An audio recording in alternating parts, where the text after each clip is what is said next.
saying, preacher man, you may as well get ready. Your son is going to prison. I'm a gangster. 3 nights before that, what he didn't know was I had been in Christian television. I've always believed in Christian television. This is not a nicey nice for me. We have high-rises in Chicago we cannot get into to tell people about Jesus. That's why I'm always so grateful for Christian television. It can go where we can't go. If you ever wonder, those of you that work for Christian television, why do we do this? Please listen to me. As an urban Chicago pastor for 40 years, we're so grateful for the work you do, because you can go past the guards and the gates right into somebody's living room and tell them about Jesus Christ.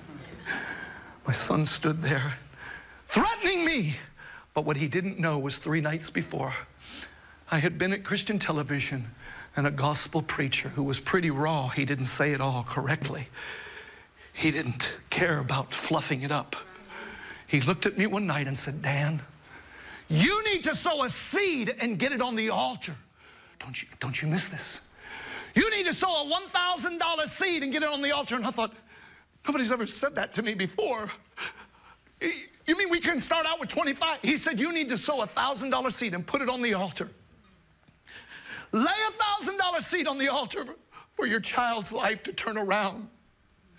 The truth of the matter is, I've looked back at it so many times and thought, it wouldn't have mattered if he'd have said $10,000. It just didn't matter, because whatever he said, I was so desperate to do. That night at Christian television, I laid a $1,000 seed on that altar. Tears streaming down my face, and that gospel preacher looked at me and he said, now go home and your seed will speak louder than your situation. So there I am, standing there with my son in the lobby of our home, shoulders thrown at me. Get ready, I'm going to prison. But you know what I said to him, Brother Keith? I had been for some reason I didn't get scared that night, and I didn't get alarmed. Shoulders thrown at me. I looked at him and I said, no, I'm going to prison. 3 nights ago. But you know what I said to him, Brother Keith? I laid seed. I had been on the altar. For some reason I didn't get scared that night, and I didn't get alarmed. Shoulders thrown at me. I looked at him and I said, no. Then watch your son. I carried him up to his bed. He passed out. All night long bathing him. Medical background, my wife said to me, maybe we should take him to the hospital. I said, no, I'm watching his aspirations. I'm watching his breathing. I'll monitor it. I pleaded the blood of Jesus.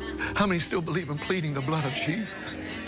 I washed his brow. I pleaded the blood of Jesus over him. Pleading the blood of Jesus. I can only tell you this.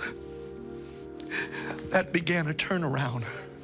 In fact, that was 15 years ago.